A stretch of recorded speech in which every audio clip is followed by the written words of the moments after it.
The story begins with Frances, a young woman working as a waitress in New York. She recently moved to Manhattan and is staying with her best friend Erica. One evening, after finishing her shift, Frances boards the subway to head home. There, she finds a handbag left behind. Inside, she discovers an ID belonging to a woman named Greta Heidegg. Instead of keeping the bag or spending the money inside, Frances, who is kind-hearted and innocent, decides to return it. ओह, सच में? देखो, हम उसका पैसा नहीं रखेंगे. That night, she and Erica go to watch a movie, where we also learn about Frances's past. Her mother passed away recently, and ever since, her relationship with her father has grown distant. While Frances is still struggling with the loss, her dad has already moved on, which she quietly resents. The next day, Frances goes to the address mentioned on the ID. She meets Greta, an older woman living alone. Greta warmly thanks her for returning the bag and invites her in. While they're talking, Frances hears strange noises in the house, but Greta brushes it off, saying it's just the neighbors doing renovations. Greta tells her that her husband died years ago due to illness, and her daughter Nicola lives in Paris, studying piano. Greta also recently lost her pet dog, so her life feels very empty. Hearing this, Frances offers to spend time with her whenever she feels lonely, since Frances's mom also loved dogs, and she misses that bond. Greta asks for her phone number, pretending she doesn't know how to save contacts, and Frances innocently saves it for her. That evening, Greta calls Frances, asking if she would help adopt a dog. The next day, they go together, and Greta chooses a dog that was about to be put down. Slowly, Frances starts to see a motherly figure in Greta and promises to spend more time with her. But things start getting strange. Even though Greta claimed she barely knew how to use a phone, Frances later finds her secretly checking her Facebook profile. This proves Greta wasn't as clueless as she pretended to be. Frances still tries to bond with her, and Greta shares that her late husband used to play the organ.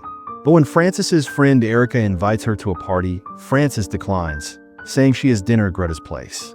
Erica feels it's odd how quickly Frances has become attached to Greta, and the two friends argue. That night, while helping Greta prepare dinner, Frances stumbles into a room. There, she discovers a shocking sight: shelves filled with handbags identical to the one she found on the subway. Each bag has a name and phone number of different young women written on it.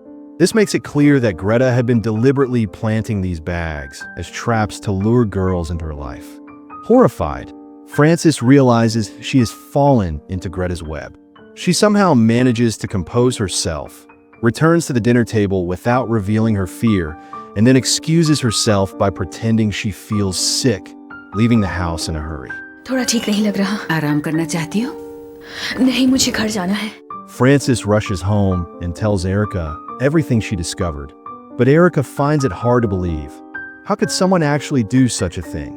Soon, Greta begins calling Frances repeatedly, even showing up at her apartment. The constant harassment starts to wear Frances down.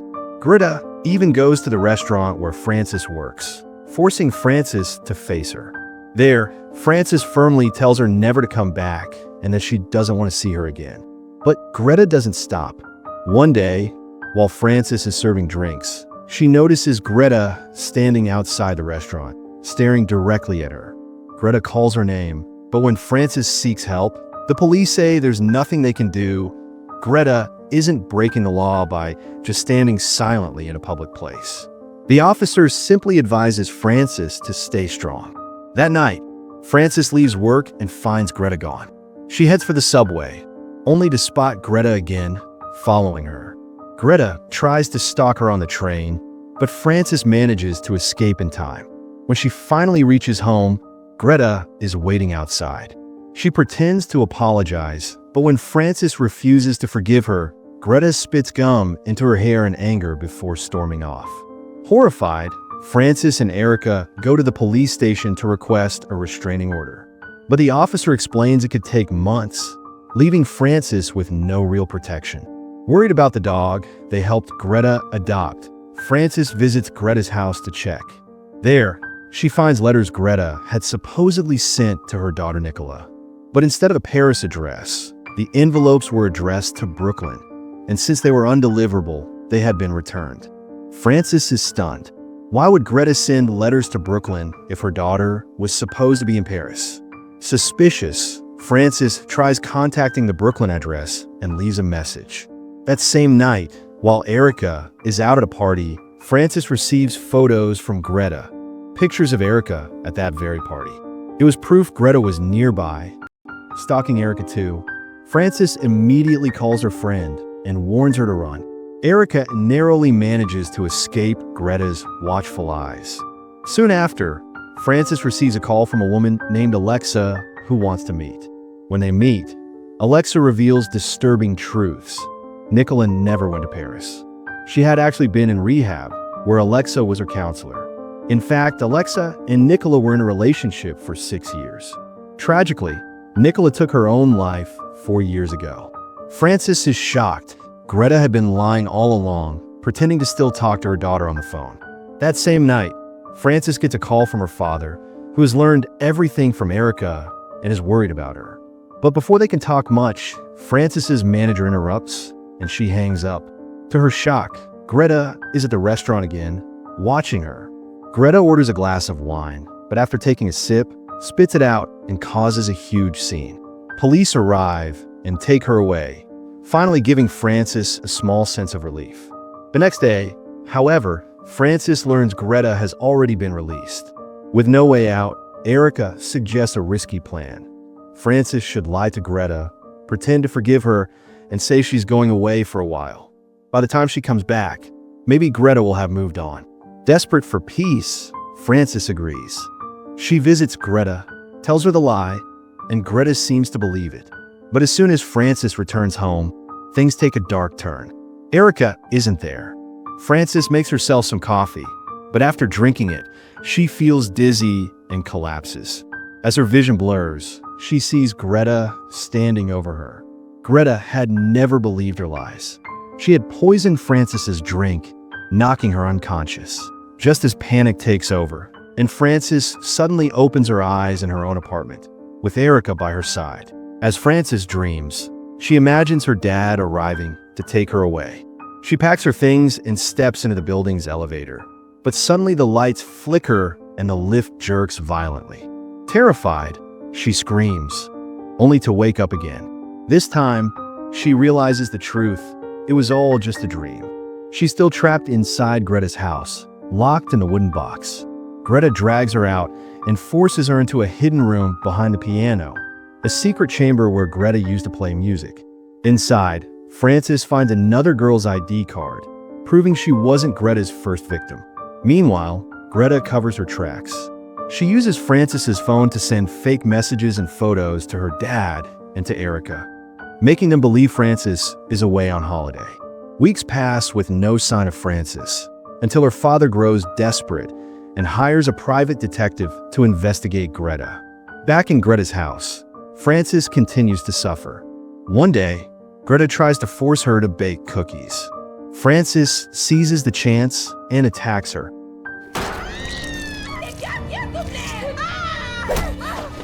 escaping into the basement. There, the same girl whose ID she saw earlier is still alive, but barely hanging on. Before Frances can help, Greta catches her and ties her to a bed to keep her from escaping again. The detective soon arrives at Greta's door.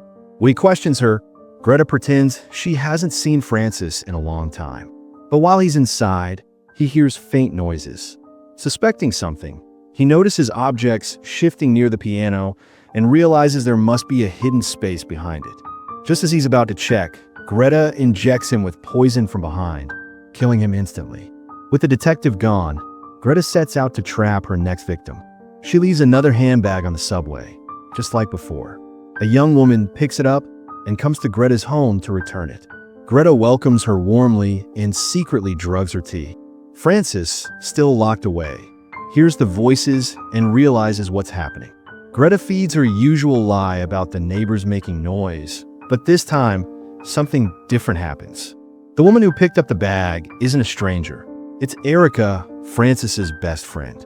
She had been planning this rescue for a while and cleverly swapped the drug cup with her own.